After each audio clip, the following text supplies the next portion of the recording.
Today we're making something new. Right now we're forming the tortillas into a bowl. This is my food gun. It repairs food. After you form your bowl, we're going to apply some SPF butter sunscreen. Next, you want to place these on the tanning bowl and put a cheese band-aid on the wound. Tanning rack and crystallize your chicken. Add some flavor specks. Flip a lardo.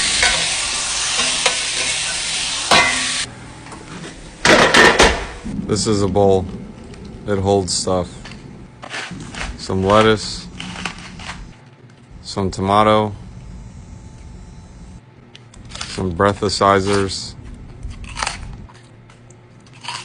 Rinse your beans.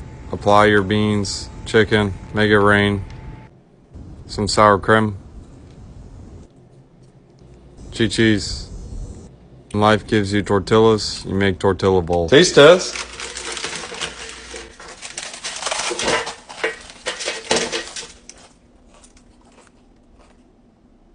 Yum.